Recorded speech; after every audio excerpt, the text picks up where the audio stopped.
Yo bro, pernah kepikiran nggak? Gimana caranya motor injeksi lo bisa tahu mesinnya lagi dingin atau panas?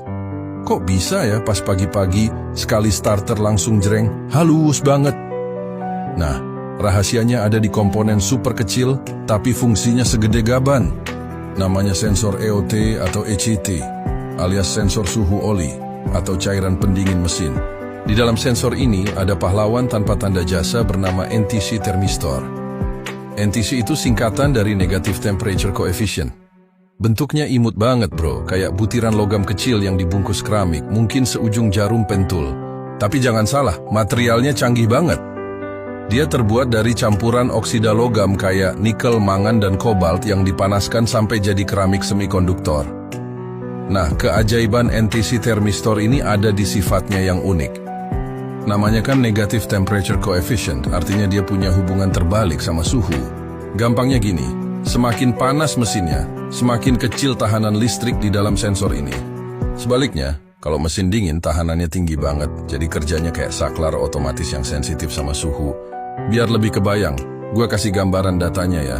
Misalnya, pas mesin masih dingin di suhu 20 derajat Celcius, tahanan sensor ini bisa sekitar 2,5 kilo ohm. Tinggi banget kan? Nah, pas mesin mulai hangat di 60 derajat, tahanannya turun jadi sekitar 1 kilo ohm.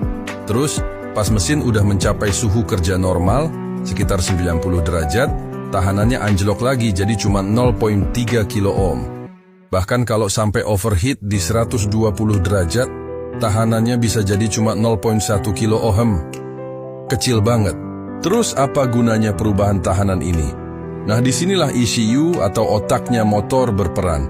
ECU itu terus-menerus ngirim tegangan rendah ke sensor ini. Karena tahanan sensor berubah-ubah sesuai suhu, maka tegangan yang balik ke ECU juga ikut berubah. Dari sinilah ECU membaca suhu mesin. Kalau mesin masih dingin, tahanan sensor kan tinggi, jadi arus listrik yang lewat kecil. ECU langsung nangkep sinyal ini.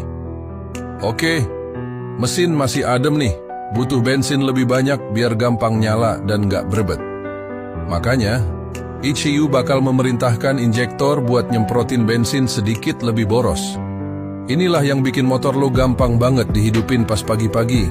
Proses ini sering disebut choke otomatis pada sistem injeksi. Begitu mesin mulai panas, tahanan sensor turun, arus listrik yang lewat makin lancar. ECU nangkep sinyal baru.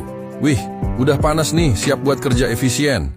Nah, ECU bakal ngurangin durasi semprotan bensin biar motor jadi lebih irit dan tenaganya optimal. Kalau sampai mesin terlalu panas, ECU juga bisa ngambil tindakan